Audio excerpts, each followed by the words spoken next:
Hi there everyone.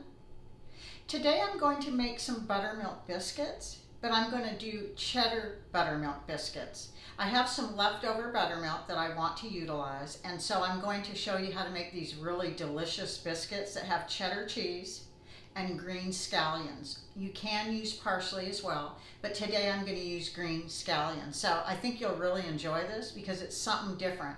And it does have cold butter in it as well, which makes the buttermilk biscuits flaky. So I hope you enjoy this recipe.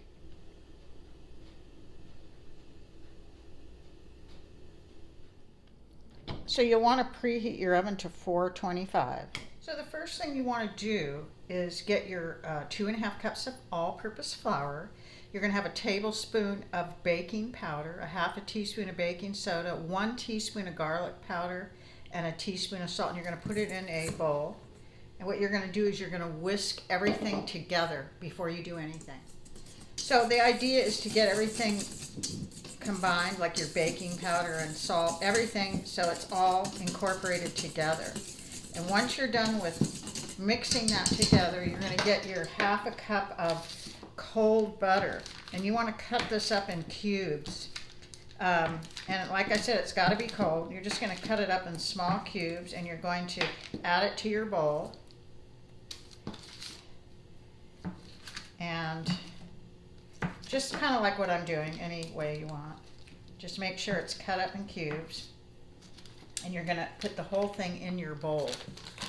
So you could put this in a food processor. What you want to do is kind of mix it together, or you're going to get like little pea size.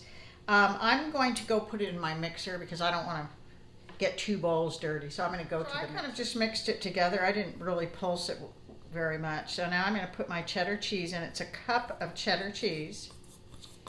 And kind of mix this all together, and then you're going to add a cup of buttermilk kind of in the center to make kind of like a well, right in the center. And then 2 teaspoons of honey. And I have some local honey here that's really good. So I'm going to put, this is about 2 teaspoons here.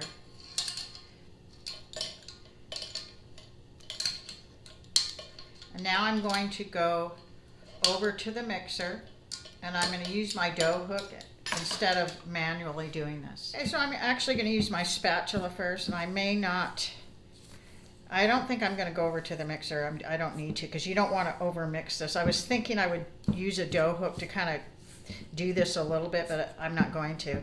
And you can add, after the cup of buttermilk, you can add up to 2 more tablespoons of buttermilk.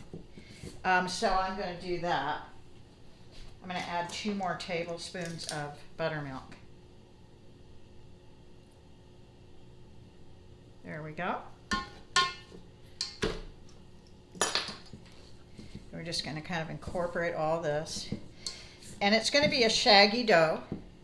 So actually, you really don't need a dough hook or a mixer for this. So what we're going to do now is lay this all out and roll it very little. We don't want to work the dough very much. Flour your board.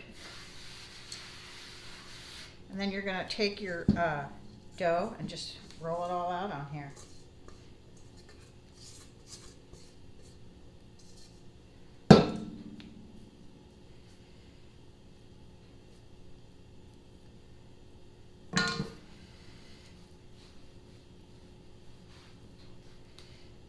Actually, this would be a perfect time to use my gloves, but I wasn't thinking about it.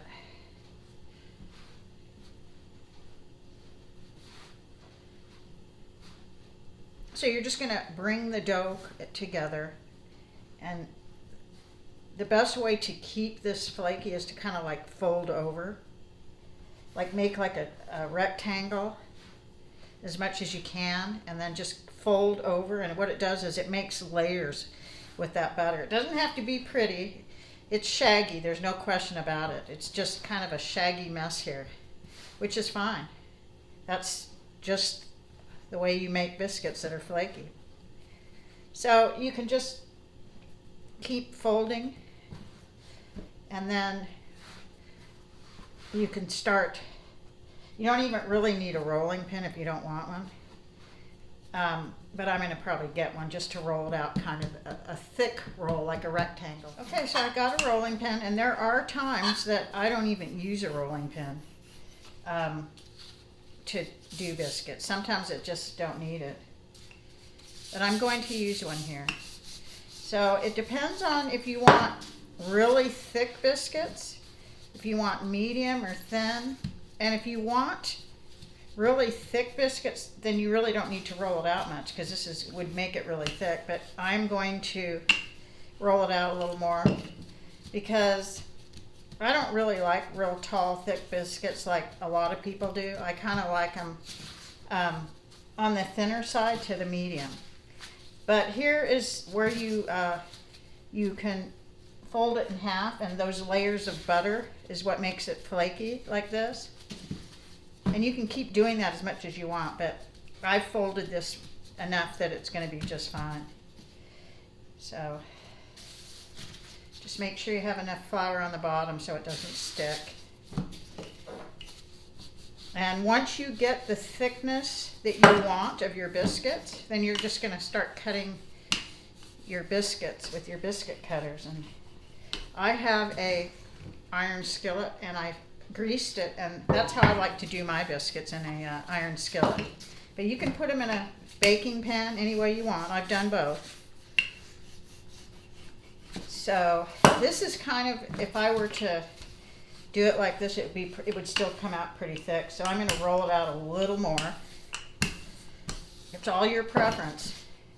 If you wanted them real tall, you could have started cutting them before, but I don't want them that way. I'm going to kind of do them in between so you can see. Gives you an idea how you want them.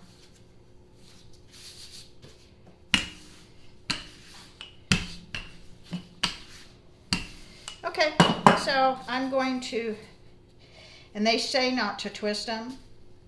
I do twist them sometimes. It's just up to you. But see, for me, it doesn't really affect me because I don't care if they're the big tall ones. If you want the big tall ones, then you won't twist them like this. But I've never really cared whether they were tall, so I have a tendency to twist them. But if you want real nice tall biscuits, don't twist them.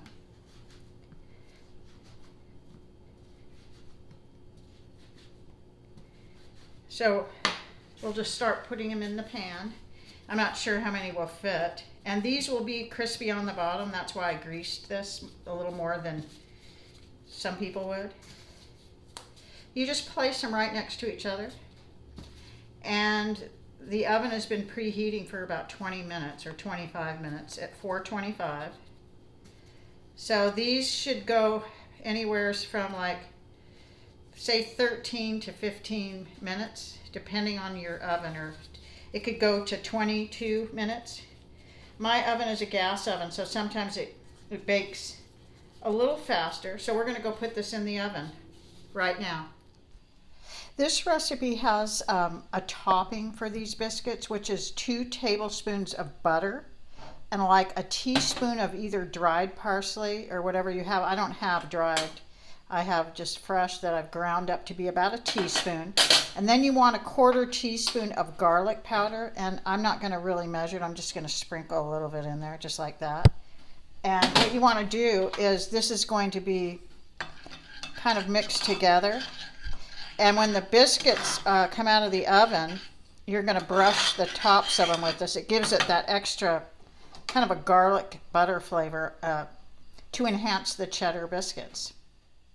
This is our first batch, and this is exactly how I like them. You can see them on the bottom. This is an example of what I love in biscuits. They're medium, they're not too tall, and they're not too thin.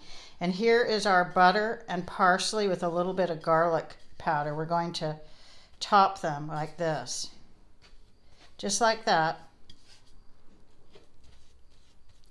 And that gives them the extra flavor.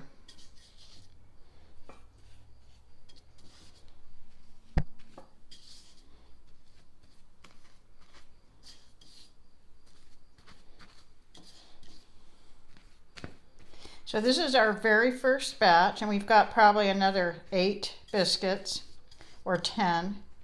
So I'm going to taste test this one.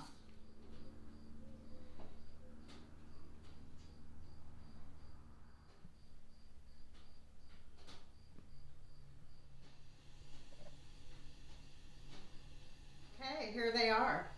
They look just right. And they're, like I said, they're like a medium. They're not real tall and they're not real thin. And that's how I like them. And they're dark, really golden and crispy. So let's try one. Really flaky.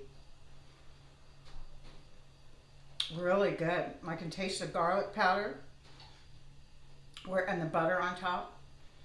And you've got the parsley, but you didn't need to put fresh garlic because the minced garlic powder is just a hint of it where it's not overwhelming. But they're really good. So if you want something different and you want to have biscuits, but just something a little different, these are absolutely delicious. I hope you give them a try and I hope they turn out wonderful for you.